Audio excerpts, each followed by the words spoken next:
नमस्कार दोस्तों आज हम इस वीडियो में बात करेंगे कि गाड़ी का जो ट्रांसफ़र किया जाता है एक स्टेट से दूसरे स्टेट में। बहुत भाइयों ने मेरे से पुरानी वीडियो में पूछा कि अगर हम दिल्ली से, हरियाणा से, यूपी से, लखनऊ से, कलकत्ता से या हिंदुस्तान के किसी भी कोने से जब गाड़ी खरीदते हैं और वो गाड़ी अगर हम किसी दूसरे स्टेट में लेकर जाते हैं या वहाँ चलाते हैं उस गाड़ी को, तो उसमें हमें क्या टैक्स भरना पड़ेगा या वहाँ पर हम आसानी से उस गाड़ी को चला सकते हैं। अगर चला सकते हैं तो उसमें कोई पुलिस वाला हमें कोई प्रॉब्लम तो नहीं करेगा। तो उसमें क्या किया जाए, ऐसी कौन-सा नंबर प्लेट की गाड़ी ली जाए जो ऑल ओवर इंडिया में चलाई जा सके। स्पेशली दोस्तों मैं ये प्राइवेट नंबर की गाड़ियों के बारे में बात कर रहा हूँ, जो भाई अलग-अलग स्टेट से गाड़ी खरीदते हैं और दूसरे स्टेट में जाते हैं लंबे टाइम के लिए। तो उनको कौन से नंबर की गाड़ी लेनी चाहिए जिससे कि उनको दूसरे स्टेट में जाने पर कोई भी दिक्कत ना आए। तो वक्त ना खराब करते हुए वीडियो को आगे बढ़ाते हैं। दोस्तों आपने देखा होगा कि जब भी किसी स्टेट से गाड़ी खरीदी जाती है, जैसे दिल्ली नंबर गाड़ी खरीदेंगे तो डीएल नंबर होगा, और अगर जम्मू एंड कश्मीर से खरीदते हैं तो जेके होता है, पंजाब से खरीदते हैं तो पीवी नंबर होता है, हरियाणा से लेते हैं तो एचआर नंबर गाड़ी होती है, यूपी से लेते हैं यूपी नंबर होती है, उत्तराखंड से लेते हैं तो यूके नंबर प्लेट नंबर गाड़ी का होता है। मीन्स कि जो राज्य होता है उसकी एक एक्सटेंशन होती है जो आगे नंबर प्लेट के डिफाइन की जाती है। उससे ये पता लग पाता है कि ये गाड़ी किस स्टेट में रजिस्टर्ड है। जैसे डीएल का मतलब हो गया कि डीएल दिल्ली का नंबर है और ये दिल्ली के आरटीओ में ये गाड़ी रजिस्टर है। और इसी तरीके से एचआर नंबर, एचआर का मतलब ये हरियाणा के किसी आरटीओ में से रजिस्टर्ड हुई है, तो ये हरियाणा राज्य की गाड़ी है। अब इसमें क्या होता है कि जो बंदे मान लो दिल्ली से गाड़ी ली या हरियाणा से ली या यूपी से ली या कलकत्ता से ली, लेकिन वो दूसरे स्टेट में जाते हैं थोड़ा लंबे टाइम के लिए, कुछ टाइम के लिए जाते हैं 2 4 10 दिन के लिए, तो उसमें कोई दिक्कत नहीं है। अगर उस केस में अगर पुलिस वाला पकड़ लेता है तो आप टोल की पर्ची दिखा दो तो उसमें छूट जाओगे कि मैं यहाँ किसी काम से आया था कुछ दिन के लिए और अब मैं वापस चला जाऊँगा। तो उसमें क्या है, पुलिस वाले इस रिसेशन को दे देते हैं, क्योंकि जब गाड़ी पास होती है आरटीओ ऑफिस में तो उसका जो रजिस्ट्रेशन चार्ज लगता है, जो रोड टैक्स होता है, वो वन टाइम में जमा होता है। तो वो उसी लोकल स्टेट का ही जमा होता है। जैसे मान लो दिल्ली नंबर गाड़ी हमने ली तो दिल्ली का जो आरटीओ है वो एक ही बार में आरटीओ दफ्तर में जमा हो जाएगा। उसका मतलब ये है कि ये दिल्ली के किसी भी एरिया में रोडों पे चलेगी, उसका टैक्स गाड़ी का मालिक ने एक टाइम में भर दिया है जब तक उसकी लाइफ होती है गाड़ी की। जैसे पेट्रोल गाड़ी की 15 साल और डीजल गाड़ी की 10 साल। तो जो उसका टैक्स है, जो रोड टैक्स है, वो एक बार भर दिया जाता है, तो वो पूरा 15 साल के लिए वैलिड रहता है।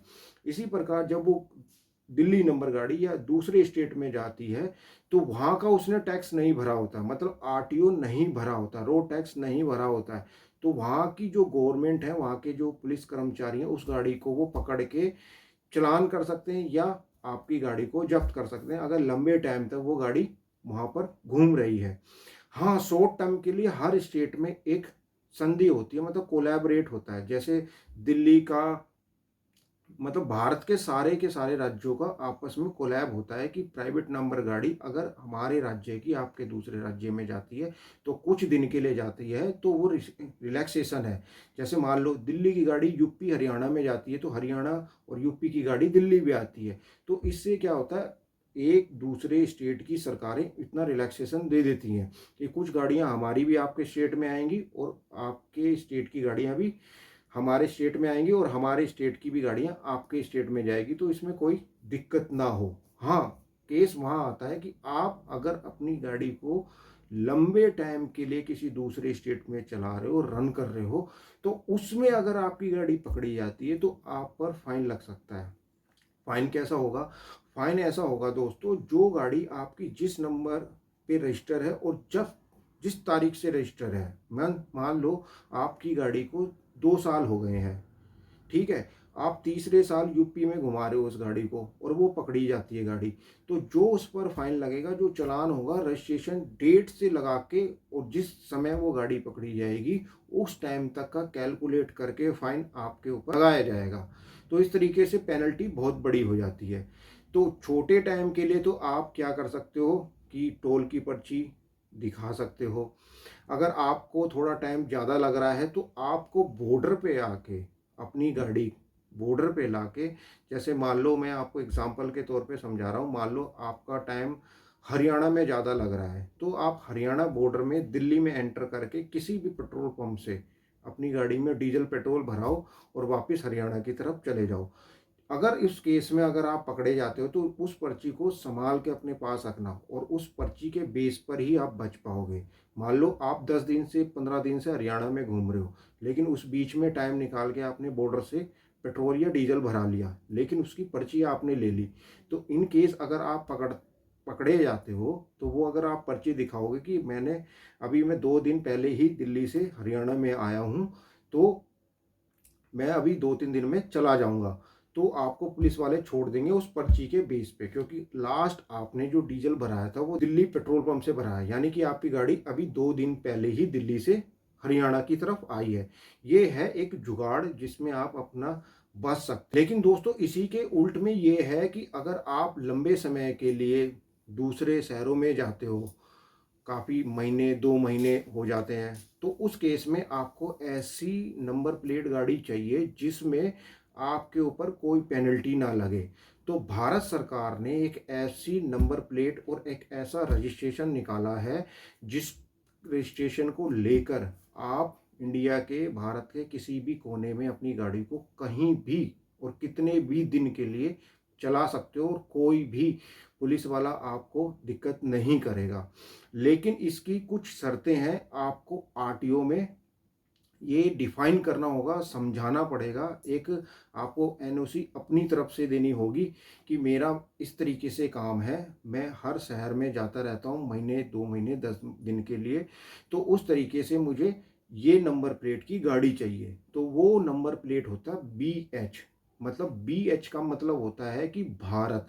आपका जो नंबर प्लेट के आगे जो हर स्टेट की एक्सटेंशन लगती थी, जैसे DL, HR, UP, UK, KA, TB, तो उस एक्सटेंशन की जगह BH लगेगा। BH का मतलब हो गया भारत। तो उसमें क्या होगा, आपकी गाड़ी ऑल ओवर इंडिया कहीं भी कितने भी टाइम के लिए आप लेके जा सकते हो। जैसे ये इस तरीके की गाड़ी कौन खरीदता है, इस तरीके की गाड़ी सबसे ज़्यादा वो खरीदते हैं जो गवर्नमेंट ऑफिस में होते हैं, जिनका हर साल 2-3 साल बाद ट्रांसफ़र होता है। जैसे मिलिट्री के लोग हैं, मिलिट्री वाले हर 3 साल में अपनी जगह बदलते रहते हैं।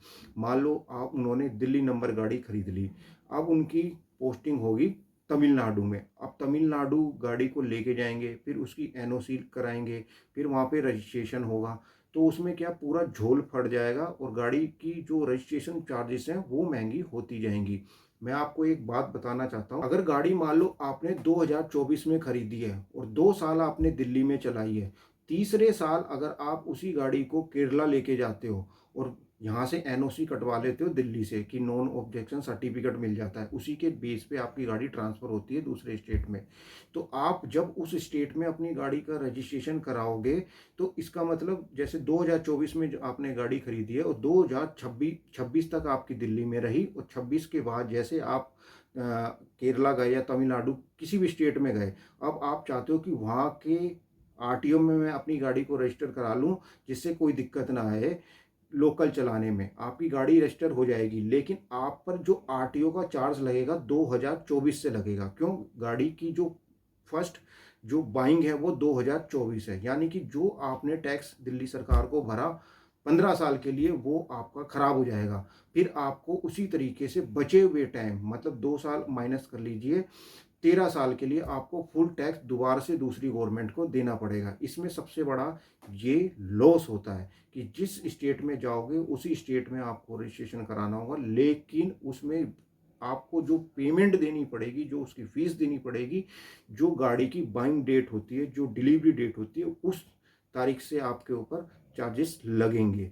तो इस तरीके से अगर आप BH नंबर गाड़ी लेते हो और आपको पता है कि मुझे बाहर भी जाना होता है, तो इसमें आपको वन टाइम ही आरटीओ में पैसा देना होता है। बेशक से ये गाड़ी आप गाजियाबाद से खरीदो, नोएडा से खरीदो, केरल से खरीदो, तमिलनाडु से खरीदो, बॉम्बे से खरीदो, महाराष्ट्र से खरीदो, कहीं से भी खरीदो, आपको BH नंबर मिलता है तो आप ऑल ओवर इंडिया में कहीं भी चला सकते हो बिना NOC के, बिना ट्रांसफ़र कराए गाड़ी के। बस इसमें आपको ये डिफ़ाइन करना होगा कि आपको ये समझाना पड़ेगा कि मेरा काम इस तरीके से है कि मेरे को बाहर जाना पड़ता है, तो मुझे इस तरीके के नंबर की गाड़ी की आवश्यकता है।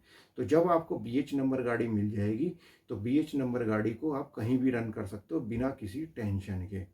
तो दोस्तों, मैंने आपको इस वीडियो में बताया कि किस तरीके से आप एक ऐसी नंबर प्लेट गाड़ी ले सकते हो जो कहीं भी इंडिया के चलाई जा सकती है बिना किसी रुकावट के, बिना किसी फाइन के। आई होप कि वीडियो में दी गई जानकारी आप पे काम आएगी। अगर वीडियो पसंद आई तो उसको शेयर और लाइक ज़रूर करें और चैनल को सब्सक्राइब कर लें। फिर मिलेंगे दोस्तों नई वीडियो में नई जानकारी के साथ। जब तक के लिए दोस्तों, नमस्कार।